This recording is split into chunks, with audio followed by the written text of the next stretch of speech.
Salam alaikum, Mamal Mamaleon. Au Bella Gelani Nyadma. Au Global Matière Mangana, Mohamed Touré, depuis Paris, France.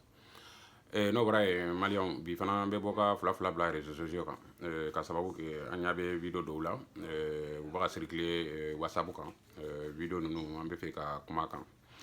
Alors, o ye vidéo jumɛn ye o ye arasta ka vidéo de ye dɔ ye vidéo dɔ ci ma whatsapp kan arasta ka vie privée filmelen bɛ vidéo min na donc an bɛ fɛ ka kuma o de kan ka sababu kɛ fɛn dɔ ye tuma dɔw la fɛn dɔw ma faamu jɛnatigɛ kɔnɔna na fo an ka to k'an da don a la ka ɲɔgɔn na faamu ko dɔw la quoi en fait. Voilà, et donc arasta mɔgɔ de don mɔgɔ min ni a cɛsirilen don faso ko la donc a cɛsirilen don faso min ka ko la mɔgɔw min n'o faso nafa bɛ si u ma olu fana tɛ se ka arasta bila tan gansan parce que bɛɛ bɛ kɛlɛ la i nafa de nɔfɛ donc olu nafa de b'a ka tiɲɛ parce que arasta ka taabolo a bɛ taabolo min fɛ n'o nana mali kɔnɔ donc a bɛ kɛ bɛɛ a bɛ tila ka kaɲa bɛɛ ni ɲɔgɔn cɛ donc n'o kɛra olu niyɔrɔ bɛ dɔgɔya donc olu fana tɛ se k'o kɛtɔ ye ko k'i sigi k'i da de donc u bɛ fɛn dɔw de kɛ minnu toujours ni u bɛ a essayer ka nalɔmaw la convaincre ni u ka o kɛwalew ye quoi. Voilà, o kɛwale dɔ ye komi i n'a fɔ n ye vidéo min ye YouTube kan ngo YouTube kan pardon vidéo min partagera ma fɛn kan WhatsApp kan. Voilà, donc arasta ka vie intime dɔ bɛ yen o vidéo walima tiɲɛ yɛrɛ tɛ sa mais an b'a fɔ tan de pour que a ka faamu parce que ne taga kuma dɔn kan ka fɔ tiɲɛ dɔ galon don parce que vidéo montage ne hakili la n'a bɔra mɔgɔ minnu tɛ foyi kalama jɛnatigɛ kɔnɔ bɛɛ kan ka dɔn vidéo kɔni montage sugu si tɛ yen ni kodɔnna jɔra min kan i tɛ se ka min kɛ i sago la. Et donc, mais an tɛ kuma a authentification kan k'a fɔ vidéo nin ye authentique de ye ou bien authenticité an tɛ kuma o kan parce que an tɛ se k'o tiɲɛ dɔn tan nɔ n'an ye vidéo nin n'a ma analyser mais peu importe c'est à dire sisan an bɛ kuma min de kan vidéo nin tiɲɛ do tiɲɛ tɛ o ye ko wɛrɛ ye walima o ça reste à voir mais an bɛ kuma min kan est ce que hali ni vidéo nin ni tiɲɛ do est ce que vidéo nin bɛ se ka kɛ ka arasta la maloya wa walima a bɛ se ka kɛ ka arasta la gosi wa a kɛ kun y'o min ye bon. La réponse c'est oui et non. Pourquoi? Parce que mɔgɔ catégorie fila de bɛ Mali kɔnɔ dɔw bɛ yen olu tɛ ko faamu u yɛrɛ ye u bɛ ko faamu mɔgɔw ka faamulan de la o mɔgɔw bɛ yen donc a bɛ se k'olu la faamu ça oui mais hakilitigi dun est ce que a bɛ se ka hakiliti mɔgɔ min ni a bɛ baara kɛ n'a yɛrɛ hakili ye c'est à dire il est autonome comment on appelle moralement est ce que a bɛ se k'o la faamu wa la réponse est que non. Pourquoi? Parce que an ɲa tɛ argument na vidéo nin kɔnɔ min bɛ se ka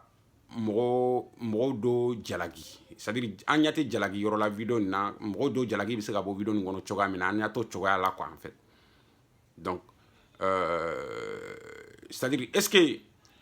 ni arasta do arasta kan ka nin kɛ wa bon an b'a fɔ oui ça dépend de arasta a bɛ dépend arasta de la a b'i comporter cogoya min na ça ne regarde que lui a ka vie privée a bɛ dépend arasta a ka vie privée de la ni nin de y'a diya k'a kɛ oui mais an ka jamana kɔni sariya ma ban ma an ka jamana sariya ma fɔ ko mɔgɔw dɔ kana c'est à dire kanu kɛ walima u bɛ fɛ ka min fɔ quoi en fait mɔgɔ dɔ kana a ka vie privée ani mɔgɔ dɔ k'a ka vie privée kɛ ɲɔgɔn fɛ mɔgɔ dɔ kana o kɛ an ka jamana sariya ma kuma a m'o fɔ quoi bon. Arasta du est ce que ni an tagara silamɛya domaine kɔnɔ a ka kan ka kɛ wa bon an b'a fɔ silamɛya domaine kɔnɔ ça dépend arasta de bɛ ɲininka sisan ni silamɛ don ni silamɛ tɛ mais ni silamɛ hali ni silamɛ don fana silamɛya ma sɔn dɔ ma i ka mɔgɔ dɔ ka lebu da kɛnɛ ma ni kun t'a la donc parce que pourquoi silamɛya ma sɔn ma parce que hadamaden lebu bɛ hadamaden bɛɛ la nul n'est parfait donc n'a fɔra ko silamɛw baara ka kɛ ka ɲɔgɔn lebu da kɛnɛ ma k'a sɔrɔ kun t'a la a silamɛya tɛna sila sɔrɔ parce que dɔɔni bɛ bɛɛ la raison pour laquelle a fɔra an ka ala bato an ka jurumu yafa parce que dɔ bɛ bɛɛ la mais kuma kɔrɔ tɛ k'a fɔ ko est ce que silamɛya y'a daga arasta ye non a ma daga ye mais o b'a ni ala de cɛ donc o y'a o côté ye bon an ka mali tagabolo la hɔrɔnya don bɛɛ kɛlen bɛ k'i ta k'i bugu min kɔfɛ k'a kɛ fɛnkɛ dogoyɔrɔ ye bon horonya la arasta ye min ke ni horonya sira de do an b'a fɔ k'a fɔ oui n'a furulen do a man kan ka kɛ n'a y'a sɔrɔ a furulen do a man kan ka kɛ d'accord mais au-delà de ça est-ce que horonya bɛ se ka jaragi wele sɛnbɛ arasta ma a la wa la réponse est que non bon an tɛ kuma Mali sariya yɛrɛ kɔni kan parce que Mali sariya ma foyi kangarida o la k'a fɔ i ka vie privée i ni mɔgɔ min bɛ fɛ ka kɛ ɲɔgɔn fɛ c'est ton problème en fait mais i furuɲɔgɔn a bɛ se ka o dɔrɔn de concerner mais jamana kɔni tɛ se k'i jalaki foyi la kuma kɔrɔ ye mun ye video nin kɔnɔ moyen tɛ mɔgɔ si bolo ka plainte tigɛ arasta kama video nin kɔnɔ kow la quoi o moyen tɛ mɔgɔ si bolo diɲɛ kɔnɔ donc n'o moyen ma y'a kɔnɔ dɔrɔn o de la hakilimaw tɛ se k'a faamu o de la n ko mɔgɔ fila de bɛ Mali la minnu b'a faamu mɔgɔw nɔfɛ ani minnu b'a faamu u yɛrɛ bon minnu b'a faamu u yɛrɛ olu tɛ se k'a faamu n'u ɲɛ tɛ argument n'a kɔnɔ argument min bɛ se ka arasta jalaki bɛ bɔ argument min na bon ne hakili la minnu ye video nin publier u y'a publier ni hakilina dɔ de ye walima u bɛ fɛ ka ko dɔ de ladege u ma se min kɛcogo ɲuman na o ye mun ye u bɛ fɛ ka français ladege u ye min kɛ Jessica la États-Unis d'Amérique ani Nafisatu ka affaire mais a tɛ kɛ tan o tɛ kɛ tan o ye Jessica ma jalaki k'a fɔ a jɛra muso fɛ Jessica jalakila k'a fɔ ko a binna muso kan de donc arasta dun ka nin video min publiera an ɲɛ tɛ bingani kumala kɔnɔ an ɲɛ tɛ bingani fɛn n'a kɔnɔ quoi donc Jessica jalakili ta mun ye Jessica décrédibiliser o ye wale min yɛrɛ kɔnɔ o tɛ Faransi sariya ma sɔn o ma walima hadamadenya yɛrɛ sariya ma sɔn o ma quoi bon arasta ta o vale ta kɔnɔ bon k'a fɔ arasta est-ce que vie privée b'a la oui vie privée b'a la c'est-à-dire hakilima bɛɛ bɛ kulu kuncɛ ma dɔn fo an bɛɛ b'a dɔn k'a fɔ ko n'i y'a ye mɔgɔ si tɛ sɔn i ka vie privée ka divulguer kɛnɛ ma parce que mɔgɔ si ta jɛlen tɛ à 100% nul n'est parfait donc en tant que tel hakilima b'a faamu ko ja min bɛ ne la o ɲɔgɔn bɛ mɔgɔ wɛrɛ la o de la bamananw b'a fɔ ko ni su kɛra ni dugu kɛra su dugutila k'i bɛ fali ye sange kɔrɔ pourquoi parce que nul n'est parfait donc voilà an b'a to de ni min kɛra ko ye ko min ni mɔgɔ jalaki bɛ se ka b'a la an b'o o publier k'a essayer k'a fɔ k'an b'o mɔgɔw i tigi tɔgɔ tiɲɛ quoi mais jalaki tɛ se ka bɔ ko min na ne bolo hali kun tun t'a publier la ni minnu y'a publier ni mɔgɔ hakilimaw tun don pourquoi parce que a tɛna se olu baga publier ni ŋaniya min a tɛna se k'o ŋaniya ɲa hakilimaw bolo n'o ye ka arasta lagosi parce que arasta déjà n'a y'a sɔrɔ hali wajibila tun don o tun ni ko ka surun dɔɔni mais arasta c'est très rare a ka kumaw kɔnɔ ko arasta bɛ kuma a ye jɛnɛya kɛ aw kana kɛ kan donc c'est quelque chose vraiment reste à savoir n'a bɛ se ka kɛ ka arasta acquiescer quoi en fait honnêtement parlant donc voilà donc o yɔrɔ fɛnkɛ ye quoi faamuyali cogoya fila ye parce que a bɛ dɔw comme n y'a fɔ cogoya min na dɔw b'a faamu parce que olu b'a faamu mɔgɔw de nɔfɛ c'est-à-dire olu ils vivent dans la sous couvert de quelqu'un d'autre o mɔgɔw bɛ Mali la quoi c'est-à-dire u farikolo bɛ yen mais u hakili t'u ta ye u hakili bɛ dépend mɔgɔ wɛrɛ ka faamuyali de la mɔgɔ wɛrɛ mana min faamu k'a f'u ɲɛna dɔrɔn olu b'o de faamu quoi donc u hakili t'u ta ye donc o mɔgɔw o groupe bɛɛ bɛ se k'a faamu k'a fɔ arasta tiɲɛna a ye ko de kɛ nin ye min bɛ se ka a nɛgɛ bɔ mɔgɔw la walima min bɛ se ka a décrédibiliser parce que a bɛ nin kɛ mais ni o tigi hali minnu b'a faamu mɔgɔw nɔfɛ n'u yɛrɛ y'i sigi k'i miiri k'u yɛrɛ ka vie privée le fɛn dɔɔni dɔrɔn k'o ta dɔɔni dɔrɔn k'a fɔ est ce que n'i y'a fɔra bi ko ka ne ka diɲɛnatigɛ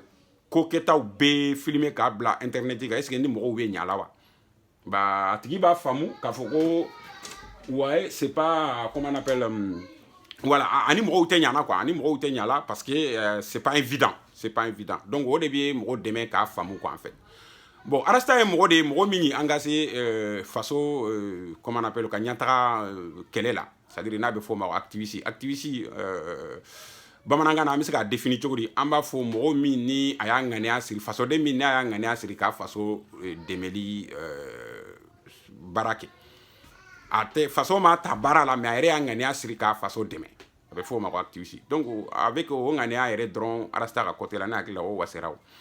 mais ni baara wɛrɛ tɛ mɔgɔ dɔw la ko ka to ka arasta tɔgɔ tiɲɛ de bɔ k'a sɔrɔ hali u tɛ se tɔgɔ tiɲɛ fana ɲuman na parce que sɛbɛnnikɛlaw bɛ nin de fɔ kodɔnnaw bɛ nin de fɔ ko nkalon tigɛ ka gɛlɛn kojugu parce que n'i bɛ nkalon dilan il faut que i jija a ka kɛ ɲuman de ye sinon a kɔrɔw dɔn ka di quoi c'est-à-dire galon tege be n'a fɔ film tourné n'i be galon dilan i be mise en scène caman de kɛ i be réflexion caman de kɛ ka hakili la jakabɔ caman de kɛ pour que i ka galon nin ka se ka mɔgɔw tɔw lafili quoi mais maliyɛnw ka galon tege en général min yɛrɛ y'a kabako yɛrɛ ye galon ninnu tɛ dilan ka ɲa yɛrɛ de quoi u be galon ninnu c'est-à-dire tigɛ cogoya min na c'est-à-dire c'est flagrant quoi u b'a essayer ka galon namara cogoya min na olu be mɔgɔ essayer ka mɔgɔw lada galon min na o mɔgɔ tɛ da o la n'i ta y'i yɛrɛ hakili ye quoi c'est-à-dire ni sens de réflexion dɔɔni b'i la dɔrɔn i tɛ se ka da olu ka galon tigɛlen na donc ça o fana ye jalakiba de ye arasta juguw ma c'est-à-dire hali ni a juguw de don tiɲɛ don mais n'u ma ɲa k'u be hali fɛn dɔw kɛ u k'i magan de quoi ka n'i ma ɲa ka hali i be mɔgɔ contrôler i be fɛ k'a tɔgɔ tiɲa baara dɔɔni de bɛ a la quoi mɔgɔ tɔ tiɲa baara dɔɔni de b'a la quoi il faut un peu travailler dedans quoi en fait mais k'a kɛ de dɔrɔn n be fɛn dɔ ta dɔrɔn k'a kɛ tan k'a balancer whatsapp kan o bɛ se ka kari tɔgɔ tiɲa bon moi je crois pas trop mɔgɔ hakilimaw fana tɛ se k'a faamu cogo si la parce que une simple raison arasta jalaki tɛ se ka bɔ ko nin kɔnɔna na cogo si la a ma bi mɔgɔ kan a ma faso nafolo kɛ ka sunguru tigɛ o kuma t'a kɔnɔ a tɛ video nin kɔnɔ k'a fɔ arasta ye nin volet nin de kɛ nin fɛn de tun b'a bolo ye donc jalaki yɔrɔ si t'a kɔnɔ quoi en quelque sorte bon dɔ bɛna fɔ ko arasta b'i da dɔn mɔgɔw ta la oui arasta b'i da dɔn mɔgɔw ta la ni biti min ye ni hakilina min ye fo o de ka faamu parce que ko maliyɛn caman bɛ ko farikolo de mais u tɛ ko ni ye quoi ko ni n'a farikolo différence de b'u ni ɲɔgɔn cɛ quoi en fait c'est-à-dire arasta bɛ i da dɔn mɔgɔw min ta la olu ta ye u bɛ faso nafolow de kɛ a ye ani u bɛ c'est-à-dire faso titiri de kɛ ka musow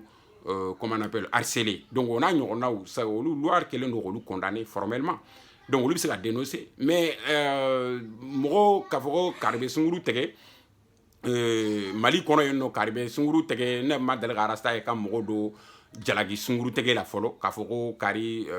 ye sunguru tigɛla ye ne ma deli ka arasta ye ka kuma a kan fɔlɔ n'a b'a fɔ toujours a b'a fɔ k'a da kun dɔ de kan k'a fɔ a bɛ sunguru tigɛ parce que ni an ka nin faso titiri b'a bolo donc ni titiri b'i bolo i engagé ko dɔ la ko min ni jamanaden bɛɛ kan ka i fɛnkɛ comment on appelle i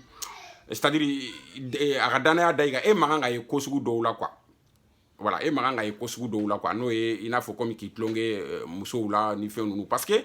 pourquoi o siranya bɛ mɔgɔw la n'i bɛ poste n'i bɛ baara la n'i bɛ gouvernement baaraw kɔnɔ i ni musow ka to ka relation fɛn bidon dilan i ni musow ni ɲɔgɔn cɛ parce que conflit d'intérêt bon mɔgɔ bɛ jamana nafa sira dɔ bɛ se ka to e ka jɛnɛya sababu la conflit d'intérêt kama parce que i bɛ muso min fɛ sisan n'o ko n ka marchandise walima n ka fɛn dɔ comment on appelle subventionné voilà actionnaire i kan ka bagasi dɔ actionnaire walima i ka nin faveur in kɛ karisa ye walima i ka nin faveur in kɛ karisa ye walima i ka nin fɛn nin di yan i ka nin faveur in kɛ ne ça passe donc c'est une forme de corruption quoi en fait voilà donc arasta b'o n'a ɲɔgɔnnaw de dénoncer mais kari n'a ka muso bɛnn'a la jamana ka titiri t'a bolo jamana t'a ka sara jamana tɛ foyi nafa dɔ la kari n'a ka muso bɛnn'a la u tagara nin yɔrɔ in na arasta ma deli k'o kuma fɔ mɔgɔ ye bon arasta yɛrɛ dun bɛ tan de quoi juridiquement n'i ye arasta jate arasta ye jamanaden de ye komi aw ni ne juridiquement parce que il n'a aucun titre foyi t'a bolo mali kɔnɔ min bɛ se ka c'est-à-dire responsabilité dɔw engagé a la quoi voilà arata ye activité kɔrɔ mɔgɔ min ye i engagé a ka jamana kungo la volontairement à titre personnel voilà donc a bɛ se ka kɛ mɔgɔw min bɛ arasta nɔfɛ ka suivi ba o mɔgɔw fana t'a faamu k'a fɔ ko arasta ka titiri ye mun ye arasta man kan ka mun kɛ a kan ka mun kɛ sinon pour moi ne bolo arasta jalaki yɔrɔ tɛ nin video nin kɔnɔ parce que arasta hali n'an bɛ kuma fɛn les ondes morales kan arasta tɛ comment on appelle kuma nin ko ninnu kan k'a fɔ ko mɔgɔ kana kɛ walima mɔgɔ k'a kɛ donc c'est son droit mais nin kuma nin bɛɛ n'a y'a sɔrɔ video nin ye arasta de maintenant an bɛna don sujet dɔ kɔnɔ sisan video nin comment ça se fait que arasta tɛ arasta kumakan b'a kɔrɔ bah c'est très simple c'est-à-dire mɔgɔ n'i b'i débrouiller informatique la fitinin dɔrɔn i b'a dɔn k'a fɔ ko hali i ka téléphone na i bɛ se ka video transformer ka mɔgɔ dɔ kumakan don a kɔrɔ k'a sɔrɔ a tigi tɛ yen n'a tigi kumakan b'i bolo dɔrɔn video nin fana b'i bolo dɔrɔn i bɛ video nin kumakan nin i b'o supprimer ka mɔgɔ wɛrɛ ka kumakan wɛrɛ bila a kɔrɔ min ka di ye voilà ne Mamɛdi min bɛ ka kuma u fɛ ne ka baara dɔn ne bɛ tilen k'a kɛ mais dans les buts de commerce ne bɛ tilen k'a kɛ quoi en fait voilà donc mais fɛn du photo fana pareil i bɛ se ka video tigɛ ka mɔgɔw photo don a la comment on appelle k'a sɔrɔ a tigi tɛ c'est à dire a bɛ fɔ o de ma ko montage de vidéo c'est à dire ni hakili bɛ maliyɛn na an b'a jate filimu ninnu fɛn fɛn ni mɔgɔw bɛ sa a la mɔgɔw bɛ kɛ tan mɔgɔw c'est à dire a bɛ nin kɛ a bɛ nin kɛ tiɲɛw tɛ o mais ni y'anw kɔni bolo an b'a image min ye tiɲɛ don mais tiɲɛ nin dilannen don c'est à dire montage de don quoi voilà effets spéciaux ni fɛnw de don c'est à dire mais i b'a sɔrɔ hali filimu min n'an b'u ye mobiliw ni fɛnw b'a kɔnɔ u bɛ kɛ tan u bɛ kɛ tan i b'a sɔrɔ filimu nin bɛɛ lajɛlen bɛ ka tourner fɛn salle dɔ de kɔnɔ quoi en fait voilà donc c'est un peu comme ça quoi en fait fo maliyɛnw an k'aw fana faamu k'a dɔn k'a fɔ montage de vidéo ninnu tɛ argument ye tuguni ko min bɛ se ka mɔgɔw dɔw lafili tiɲɛ ma quoi parce que a bɛ se ka fabriquer a bɛ se ka dilan cogoya min ka di ye quoi c'est à dire il faut juste ni mɔgɔ min dala ka film fɛ dɔrɔn il faut juste k'i réfléchir sur film na dɔrɔn quoi donc film bɛ cogo cogo vidéo montage ninnu bɛɛ bɛ tan i bɛ se ka vidéo monter comme tu veux quoi en fait o ye a authentification yɔrɔ ye quoi en fait bon ne yɛrɛ Mamɛdi min filɛ nin ye ni n y'a lajɛ ba ne bolo n'i ye ne ɲininka walima ma analyser de mais n ka faamuyali la dɔrɔn n b'a dɔn k'a fɔ vidéo nin ye montage de ye parce que hali n'i ye arasta kunkoloni walima mɔgɔw dɔw kunkoloni ja bɛ yɔrɔ min na n'i y'a jateminɛ dɔrɔn i b'a dɔn k'a fɔ ko montage de don u bɛ fɛ ka mɔgɔ nalɔmaw de la da ko dɔ la k'a sɔrɔ o tɛ yɛrɛ et puis f'u k'a faamu fana ko caméra tɛ nkalon tigɛ u ka caméra bɛ i n'a fɔ torche c'est à dire projection de bɛ caméra la quoi projection n'u bɛ fɛ k'a fɔ arasta janfara de ka vidéo ninnu tourner c'est carrément faux parce que an ɲɛ bɛ caméra projection na a b'a ka projecter ni côté min ye an ɲɛ b'o la donc a bɛ mɔgɔ de bolo u kɛlen bɛ ka mɔgɔ min kɛ i n'a fɔ arasta donc fɛn filmela in b'o tigi de bolo a kɛra téléphone ye o a kɛra appareil de ye o a kɛra fɛn fɛn ye o a b'o tigi de bolo quoi appareil comment on appelle min b'a ka ja nin filmer a bɛ mɔgɔ de bolo mɔgɔ min ni u kɛlen don k'a estimer comme arasta donc i b'o dɔn a ka projection na quoi en fait voilà donc o ma si ka analyser machine yɛrɛ la mais jateminɛ la i b'a dɔn a ka projection yɛrɛ la quoi donc ni kuma fana min b'a kɔrɔ n'o de bɛ mɔgɔw lafili fana u ka da la k'a fɔ kuma bilali vidéo kɔrɔ c'est très simple hali ka téléphone na n'i b'i ka téléphone dɔn i bɛ se ka kuma bila vidéo découper tout de suite ka mɔgɔ wɛrɛ kumakan bila a kɔrɔ k'a sɔrɔ o tɛ voilà vite fait quoi en fait c'est olu ye kow de ye min tɛ mɔgɔ dabali ban tuguni quoi ni a ma kɛ anw maliyɛnw minnu t'a ɲini ka fɛn faamu trop ni an ka vie bɛ dépendre don mɔgɔ wɛrɛw la n'olu ye min fɔ dɔrɔn an bɛ da o la vite comment on appelle dans la vide quoi sans que k'a ɲini k'a faamu tiɲɛ yɛrɛ la ne yɛrɛ hakili ye nin faamu cogo di o yɔrɔ jumɛn b'a la voilà n balima maliyɛnw komi nin vidéo kunkurunin de tun bɛ n bolo ka kɛ wulada in na parce que n ye vidéo nin ye bon ko n bɛ fila f'a kan parce que a bɛ se ka mɔgɔ hakili fɛgɛmanin dɔw lafili arasta ko la u b'a fɔ arasta bɛ tan de a bɛ tan de mais non il faut savoir que voilà tous les vérités n'est pas bon à savoir o ye kelen ye filanan ye min ye ba vidéo montage c'est très simple a ka nɔgɔ quoi donc et puis hali ni arasta don a tɛ se ka kɛ arasta tɔgɔ tiɲɛ parce que a ka tagabolo tɛ a kan quoi a ka tagabolo tɛ nin ko sugu ninnu kan a y'a kɛ aw kana kɛ donc a ka tagabolo bɛ min ka jamana tagabolo ɲuman ni jamana voilà kɔlɔsili donc ni a yera o ko la c'est un peu crédible ka tɛmɛ nin ko ninnu kan nin y'a ka vie privée de ye nin droit bɛ bɛɛ bolo et bɛɛ kan ka bɛɛ ka vie privée respecter Mali kɔnɔ pour que Mali ka diya parce que n'a fɔra ko an ka bɛɛ ka vie privée filmer k'a bila internet kan i b'a ye ko an tɛ bɛn a la quoi donc voilà parce que nul n'est parfait voilà donc bɛɛ kan ka bɛɛ ka vie privée respecter à condition que crime t'a kɔnɔ quoi comme arasta u kɛlen bɛ ka vidéo in min bɔ arasta kan parce que crime t'a kɔnɔ ni crime b'a kɔnɔ oui il n'est pas mérité d'être comment on appelle discret mais ni crime tɛ vie privée min kɔnɔ an ka ɲɔgɔn ka vie privée respecter parce que si t'a man ɲi croyez-moi n'a fɔra ko an ka ɲɔgɔn ka vie privée filmer k'a bila internet kan a tɛ nɔgɔya quoi